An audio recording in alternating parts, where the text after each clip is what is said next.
Hi, I'm John Green. This is Crash Course U.S. History, and today we're going to talk about July 4th, which in the United States is known as Independence Day. This is the day that Americans celebrate our independence from Great Britain by doing what we do best: blowing stuff up, offering significant discounts on mattresses, driving long distances for uncomfortable family interactions, and eating a lot of grilled meat.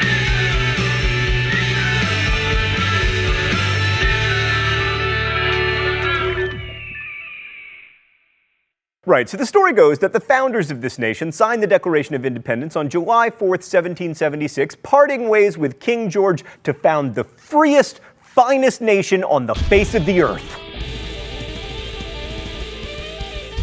Yeah, except the Continental Congress actually approved a resolution of independence on July 2nd. The Lee Resolution was proposed by Richard Henry Lee of Virginia in June of 1776 and was a simple legal declaration of separation from England. John Adams got so excited about it that he wrote to his wife Abigail, "The second day of July 1776 will be the most memorable epoch in the history of America. I am apt to believe that it will be celebrated by succeeding generations as the great anniversary festival. It ought to be solemnized with pomp and parade, with shows, games, sports, guns, bells, bonfires, and illuminations from one end of this continent to the other, from this time forward, forevermore." So what happened on the 4th? Well, not that much, actually. The Declaration of Independence was the formal announcement of independence, and its text was approved on July 4th, 1776. The fancy parchment version with all the pretty calligraphy wouldn't get drawn up until July 19th, and most members of the Congress signed the Declaration on August 2nd. Adams may have been wrong about the date, but he was definitely right about the celebration. Americans started celebrating the 4th of July as early as 1777, and as Adams predicted, the holiday was observed with feasts, 13-gun salutes, and fireworks. Why don't we call them illuminations anymore, Stan? You know, people can say like, oh, we put a man on the moon and we can refrigerate our meat now, but I miss the old days. Anyway, in 1778, George Washington celebrated the 4th by giving his soldiers a double ration of rum, and also there was much more shooting than usual. But while the people celebrated the anniversary from the beginning, the federal government took its sweet time in formalizing the holiday. Independence Day became an unpaid holiday for federal employees in 1870 and became a paid day off in 1938. 4th of July observances have evolved over the years, but they generally involve patriotic displays, including decorations, fire, and explosives. Essentially, we celebrate our independence by having a one-day fake war each summer. Huzzah!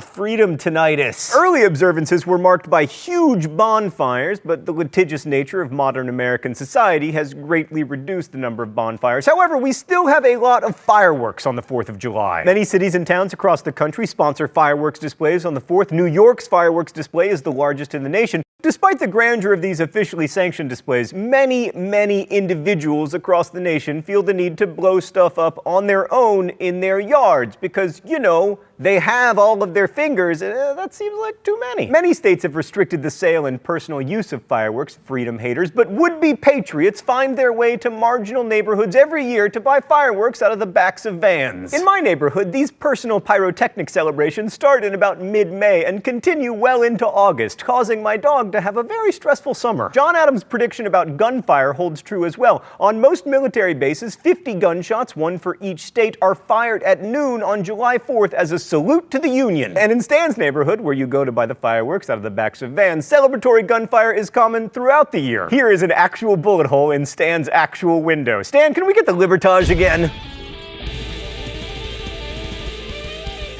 In the 19th century, many ex-presidents celebrated the 4th of July by dying. Both Thomas Jefferson and John Adams died on July 4th, 1826, and James Madison died on the 4th of July in 1831. Calvin Silent Cal Coolidge was born on July 4th, 1876, but as he was never demonstrably alive, no one really cares that much. Finally, lest we forget, Americans also celebrate the 4th of July by eating. Millions of Americans host cookouts to celebrate independence, and the greatest spectacle in professional sports happens every year on the 4th of July. I am referring, of course, to the Nathan's Hot Dog Eating Contest. The current world record is 68 HDBs, hot dogs and buns, in 10 minutes. That means the world record holder, Joey Chestnut, consumed about 28,500 calories in 10 minutes. But don't worry, he threw it up shortly thereafter. So happy 4th of July from all of us here at Crash Course. We may not celebrate American independence on the right day, but I would argue that in spite of it all, it's still worth celebrating. Thanks for watching. I'll see you next week. Boop!